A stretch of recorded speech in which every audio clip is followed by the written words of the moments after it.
Your AVR is quietly killing your bass right now, and most people have no idea it's happening. You bought a good subwoofer, you have decent speakers, you ran the auto calibration, and yet the bass still feels wrong. Sometimes it's muddy, sometimes it's thin, sometimes explosions hit hard, but music sounds boomy and loose. You've probably thought about upgrading the sub or trying different speaker placement, but here's the truth. The problem almost certainly isn't your hardware. It's one menu inside your receiver that most people configure incorrectly from day one and never revisit. Bass management is the system that decides which speakers reproduce which frequencies and how your subwoofer integrates with everything else. And when it's wrong, it wastes a huge portion of your low-frequency energy through overlap, cancellation, or overloading speakers that were never designed to handle deep bass in the first place. Fix it correctly and your system will sound like you upgraded every speaker in the room, without spending a single extra dollar. Subscribe and hit the like button before we get into this. And tell me in the comments what receiver and subwoofer you're running right now, and what your bass sounds like when you're being honest about it. Let's actually fix this. What bass management actually is, before we go through the mistakes, let's make sure we're all starting from the same understanding. Because bass management is one of those topics that sounds technical, but is actually straightforward once you see the core idea. Bass management is your AV receiver system for deciding which speakers handle low frequencies and how that bass gets divided between your subwoofer and your main speakers. It involves speaker size settings, crossover frequencies, subwoofer routing options, and how all of that interacts with room correction. Done correctly, bass management reduces distortion by keeping small speakers from straining on frequencies they can't reproduce cleanly, uses your subwoofer where it performs best in the deep bass range, and creates smooth, even bass across your entire listening area. Done incorrectly, it creates overlap where bass frequencies pile up in the same range from multiple sources at once. Cancellation where those overlapping signals fight each other and reduce perceived bass, and overloading where your speakers are struggling with frequencies they were never designed to reproduce. The result of getting it wrong is a system that sounds expensive and disappointing at the same time, which is exactly the frustration most people are living with right now. Mistake 1. Setting your speakers to large. The first and most widespread mistake is leaving speakers set to large in the receiver's configuration menu. This one is almost universal because it feels logical. You have large floor standing speakers, so you set them to large. The marketing calls them full range speakers, so it feels wrong to call them small. But this reasoning completely misunderstands what those settings actually do in the receiver's processing chain.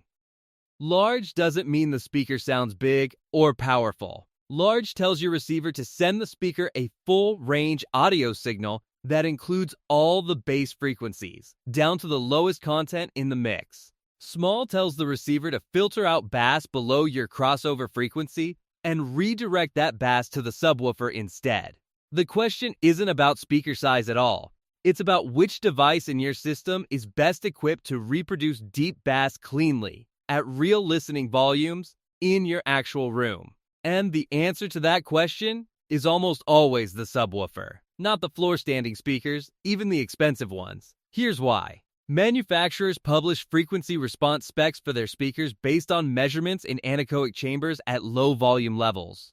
A speaker rated down to 35 Hz on the spec sheet may genuinely reach that frequency in a perfectly treated measurement environment. But in your living room at the levels you watch movies, that same speaker is working much harder to produce low bass and is simultaneously trying to handle the mid-range frequencies that carry dialogue and instrumental detail. When you set it to large and ask it to handle everything, the woofer cones are working at their physical limits trying to move enough air for deep bass, which reduces their ability to accurately reproduce the mid-range content they're much better suited for.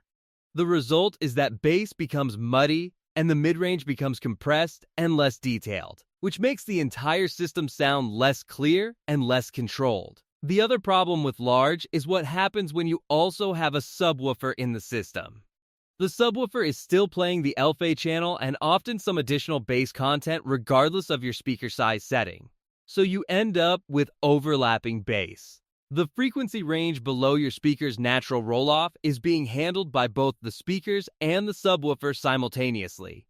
And depending on the distance, phase relationship, and room acoustics between those sources, the bass in that range either doubles up into boomy peaks or cancels into hollow, thin-sounding nulls. Neither outcome is what you want, and both are extremely common in systems where speakers are set to large. The fix is simple and immediate.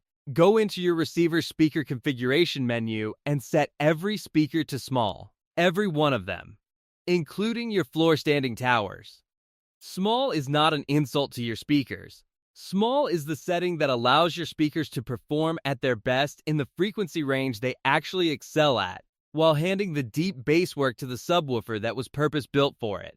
When you make this change, you'll often notice immediately that the mid-range becomes cleaner, dialogue becomes more natural, and the bass becomes tighter and more controlled rather than muddy and diffuse. Mistake 2. Setting the wrong crossover frequencies. Once your speakers are correctly set to small, the crossover frequency becomes the most critical variable in your bass management configuration. The crossover is the frequency below which your receiver redirects bass away from each speaker and toward the subwoofer. Get this wrong and you either force the speaker to reproduce bass it still can't handle cleanly, or you hand too much of the frequency range to the subwoofer and create a gap in the middle where nothing is reproducing properly. The most common mistake is setting crossovers too low, usually between 40 and 60 Hz, based on the speaker's published frequency response. People reason that since their towers go down to 40 Hz on paper, crossing over at 60 Hz gives the speaker room to breathe. But that same speaker's ability to cleanly reproduce 50 to 80 Hz at real home theater volume levels, in a real room with all the acoustical complications that implies, is a very different story from its behavior in a measurement environment. By setting the crossover at 60 Hz, you're still asking that speaker to handle a range where it's working hard and reproducing it less accurately than your subwoofer could. The industry standard crossover starting point for most speakers in most rooms is 80 Hz, and this recommendation from Dolby, ThefX, and professional audio engineers exists for good reason. At 80 Hz, the vast majority of speakers can comfortably handle everything above that point with good accuracy and low distortion. The subwoofer handles everything below that point where it genuinely outperforms any conventional driver at real listening levels. The bass range between 80 and 120 Hz, where room modes and speaker interactions cause the most acoustic problems in typical living rooms, gets handled by the sub where eARC and placement optimization can address those problems more effectively than a main speaker can. For small satellites, bookshelf speakers, or surround and height channels that are physically compact, crossing over even higher makes sense. For these speakers, 100 to 120 Hz is often appropriate, because these smaller enclosures and smaller drivers genuinely struggle to produce clean bass even at 80 Hz. Setting them higher removes that burden entirely and lets them focus on the mid-range and high-frequency content where they perform well. For Atmos height speakers specifically, which are often small and sometimes upfiring, 120 Hz is a reasonable default that keeps those drivers working in their most accurate range. The practical rule to remember is to err toward higher crossover settings rather than lower ones. If you're not sure, 80 Hz across the board is a safer and usually better sounding choice than anything lower. You can always experiment with small adjustments after establishing that baseline, but starting too low creates problems that can be difficult to diagnose. Mistake 3. The double crossover problem. The third mistake is one that many people don't even know they're making, because it involves a physical control on the subwoofer itself rather than anything in the receiver menu. Almost every subwoofer has a low-pass filter knob on the back panel, usually labeled crossover or LPF, and this knob applies its own frequency filtering to the signal the sub receives. The mistake is using this knob while also having a crossover set in the receiver, resulting in two separate filtering stages applied to the same signal in sequence. Here's what goes wrong when you run two crossovers. The receiver's crossover correctly filters the signal and sends bass below your set frequency to the subwoofer. But then the sub's own crossover knob applies another filter on top of that, which rolls off the signal again at whatever frequency you've set on the knob. This double filtering doesn't reinforce the crossover.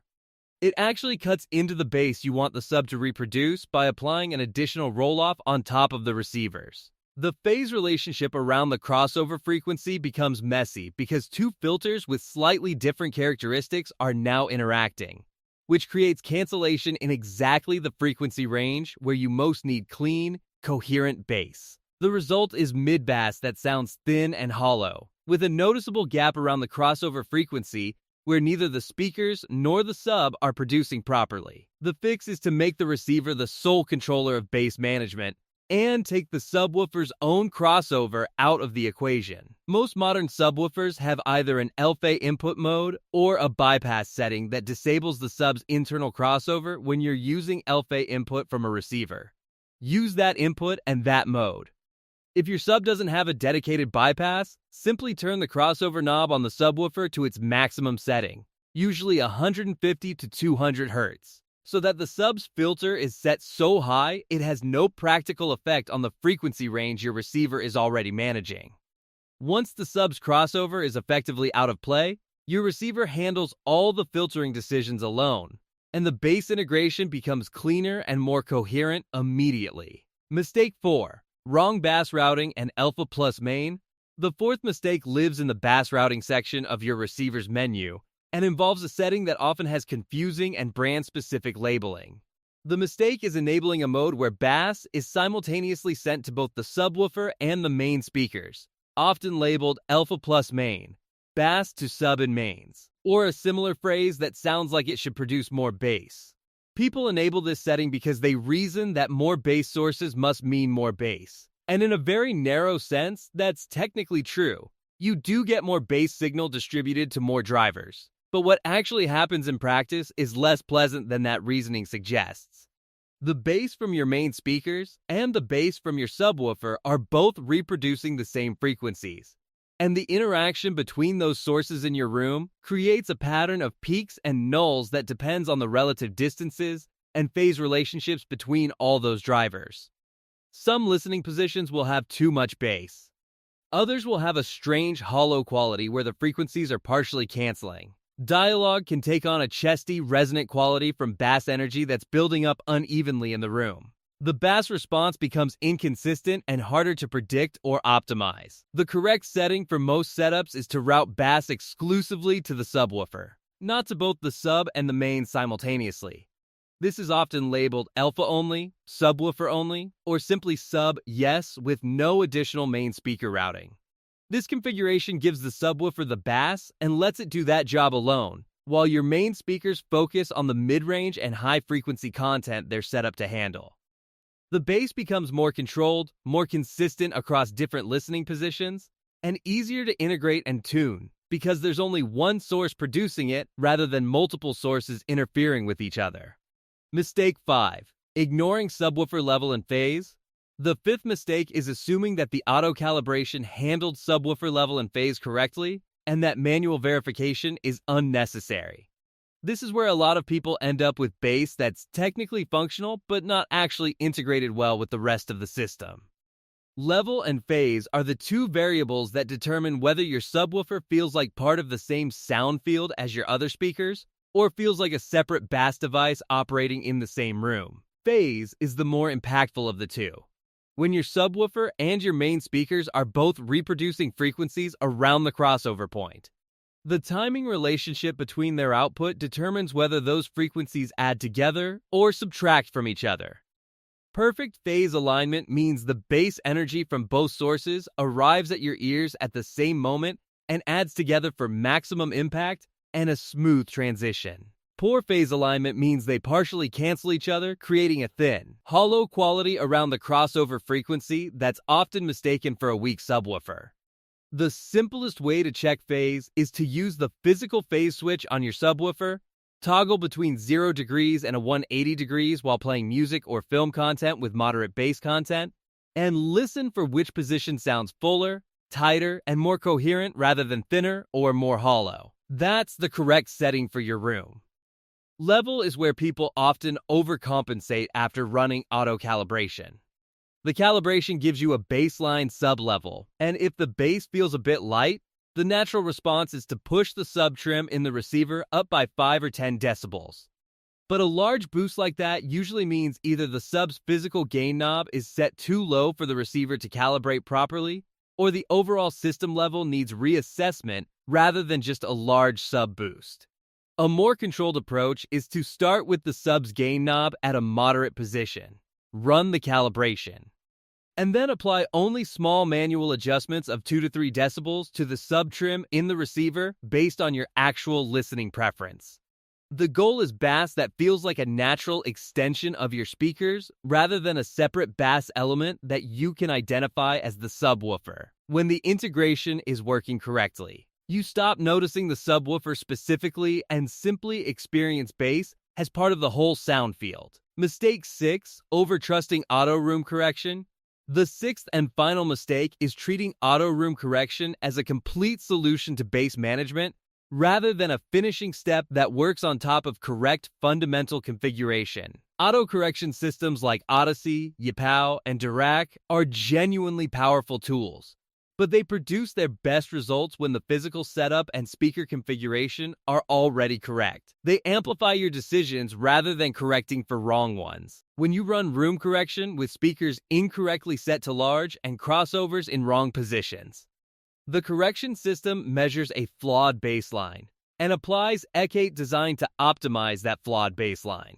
The underlying problems remain, they're just partially compensated for in ways that can make them harder to diagnose later. Some systems attempt to eke out deep bass nulls in the room, which are caused by physics and cannot be fixed with equalization, and end up applying large boosts in frequency ranges where the sub is already at its limits, potentially damaging the driver over time.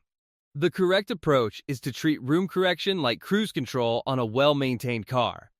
It keeps you on course and makes fine adjustments automatically, but only if you've already pointed the car in the right direction. Set your speakers to small, establish sensible crossovers, configure the subwoofer's own controls to stay out of the receiver's way, set the correct bass routing, and then run auto correction as the final step. After calibration, verify that the correction hasn't overridden any of your manual choices. Some systems will reset crossovers to values that don't match what you set. Check that speakers remain declared as small. Confirm crossovers are close to where you put them. If the correction made significant changes to the values you established, consider whether those changes make sense or whether you need to adjust the correction settings or rerun with different mic placement. The complete step-by-step fix. Now let's bring everything together into the actual setup sequence you can follow right now on your own receiver. Start with your speaker configuration menu and declare everything as small. Every channel, including towers, gets small treatment with subwoofer set to yes. Next, set your crossover frequencies using 80 Hz as the baseline for your main and center channels, 80 to 100 Hz for surrounds, and 100 to 120 Hz for Atmos height speakers. Then go to your bass routing option and confirm it's set to LFE only or equivalent, not LFE+Main. On the subwoofer itself, set the crossover knob to maximum or engage LFE bypass mode. Set gain to a moderate position and set phase to 0 degrees for now. Run your room correction calibration with the microphone at ear height in your main listening seat with the room as quiet as possible. After calibration, check that your small settings and crossover values are still in place and make small adjustments if needed. Finally, test the subwoofer phase by toggling 0 and 180 degrees and choosing whichever produces tighter, fuller bass at your listening position. Then make small level trim adjustments of no more than 2 to 3 decibels to taste. Everything we've covered today costs you nothing to implement.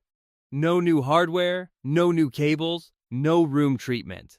Just configuration changes in menus you already have access to. Setting speakers to small removes the overlap and distortion that comes from asking them to reproduce frequencies they can't handle at real listening levels. Correct crossovers ensure the subwoofer takes over exactly where the speakers start to struggle. Disabling the sub's crossover knob removes the double filtering problem. Correct bass routing eliminates the cancellation and peaks that come from multiple sources overlapping. Phase and level optimization completes the integration and makes the whole system behave like one cohesive instrument rather than separate components in the same room. And treating room correction as the final step rather than the first step means it's refining an already correct foundation instead of trying to compensate for mistakes underneath it. The result of fixing all of this is a system that feels genuinely upgraded. The bass is tighter and more controlled. The mid-range is cleaner because your main speakers are no longer straining on frequencies they were never meant to handle. Explosions feel more physical because the subwoofer is receiving all the bass energy and reproducing it through a driver optimized for exactly that task. Make these changes tonight and you'll hear things in your existing setup you've never heard before. If this video helped you understand what was actually going wrong with your bass, hit that like button and share it with someone who's been blaming their subwoofer for a settings problem. Drop a comment telling me which of these 6 mistakes you found in your own system. And subscribe if you haven't already because we've got more deep dives into AV receiver settings, subwoofer optimization, and home theater configuration coming that will help you keep unlocking what your system is already capable of. Thanks for watching, and I'll see you in the next one.